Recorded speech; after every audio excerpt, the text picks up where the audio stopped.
Goldtusk is my favourite sword in Destiny 2. Now this is my second video on the weapon, and what I'm going to do is update my original guide and fill in some of the mistakes and show you what the best role is for the weapon. Starting off, obtaining the weapon. Now you're going to need to complete Heroic Menagerie. Now for this you need a fire team. My best advice for getting a fire team: use the Bungie Finding a Fire Team website or app to create your fire team. After you've done that, head into the menagerie, get the boss killed, and if it is your first run, you're actually guaranteed to get your class specific sword. So if you haven't already done that, get gaming and come back and we'll talk about the god roll. For those who already have the weapon, here is the stat sheet. So this shows every single blade, every perk on the weapon. So let's not jump too far ahead. This is a lightweight frame, it has an ammo capacity of 74, charge time of 20 and a swing speed of 82. In column 1 there's no definitive best blade, but the highlights are Hungry Edge,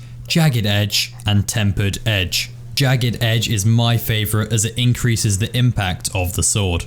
As we move into column 2, this is where you're going to start specialising the weapon for your playstyle. Up first we have Relentless. Landing 3 hits within a short time will grant ammo.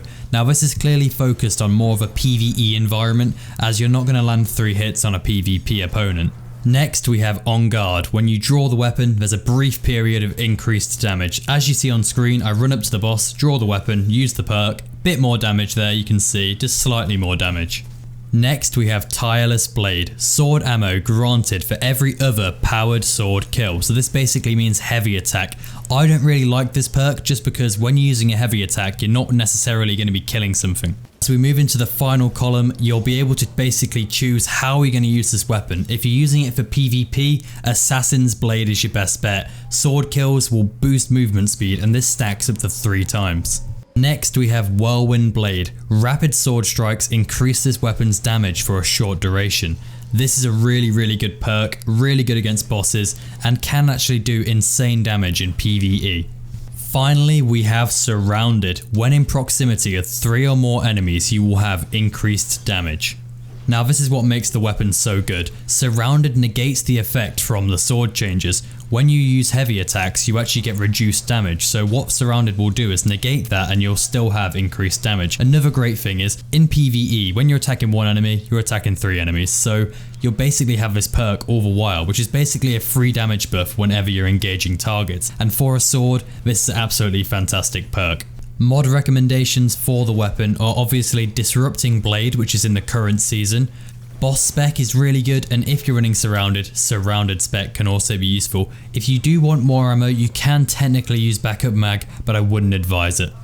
Overall, swords aren't the best weapons in Destiny and I would love to see them return to their Dark Drinker prime, but at the moment they're a bit of a gimmicky weapon that you can mainly just use in small PvE activities. They need a couple more buffs to become more viable, but the changes are a good step in the right direction. Grabbing this weapon is not a bad thing, it's worth running through Menagerie, it's just a fun weapon to use and it looks really cool. I hope this cleared up some of the unclear parts of my original video.